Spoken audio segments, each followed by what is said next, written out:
Every single day, Americans watch over 1 billion hours of YouTube. Not on their phones, on their living room TVs. The most watched thing on your television isn't a Netflix show, it's YouTube. And it isn't close. No subscription.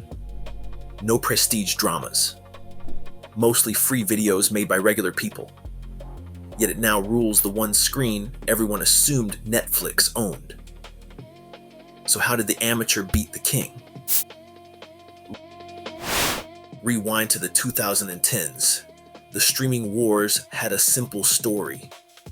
Premium subscription services fighting for your monthly fee. Netflix was the presumed king.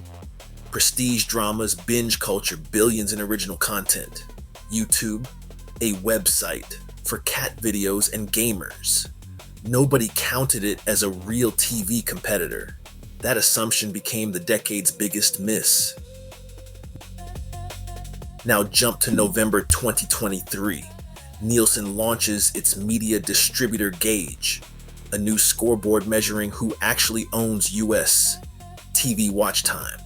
Legacy studios expected a familiar ranking.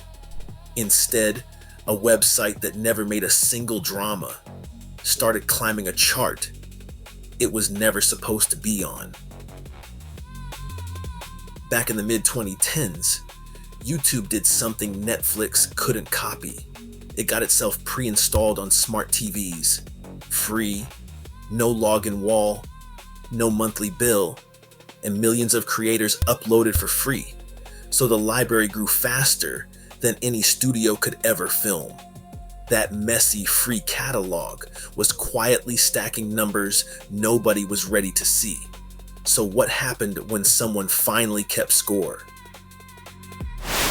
July 2025, YouTube captured 13.4% of all US TV watch time, its highest ever, and the biggest lead any company has held since the gauge began. Second place Disney at 9.4%. Netflix, just 8.8%. On the actual television screen, YouTube now outwatches the company we called the king of TV. And this wasn't a fluke month. By July 2025, YouTube had topped Nielsen's chart for 6 straight months. Even in December, it still led Netflix on US TV, 12.7% to 9.0%. But here's what makes the story strange. By one crucial measure, Netflix was actually the one winning. But watch time isn't the same as money. Everything that made YouTube win the living room, free, ad-supported, no paywall, is exactly what kept its dollars per viewer low. Netflix's paywall did the opposite. Fewer hours, but far more revenue from each subscriber. The origin story finally explains the split. They're not fighting the same war. Watch the money flip. In 2024, YouTube led on video revenue, $42.5 billion to Netflix's $39.2 billion. But in 2025, Netflix was set to overtake it for the first time, roughly $46.2 billion versus YouTube's $45.6 billion, powered by more than 325 million subscribers paying every month. Meanwhile, YouTube kept eating the screen itself. In the first half of 2025, the TV became its single largest surface, 36% of all viewing hours, finally overtaking web and mobile. Together, YouTube and Netflix now account for about 22% of all US TV viewing.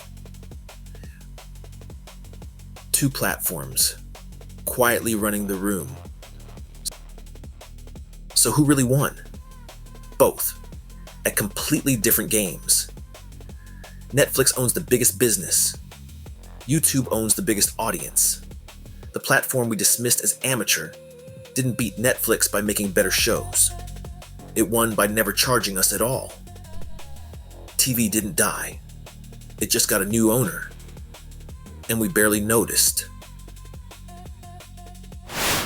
Attention or dollars?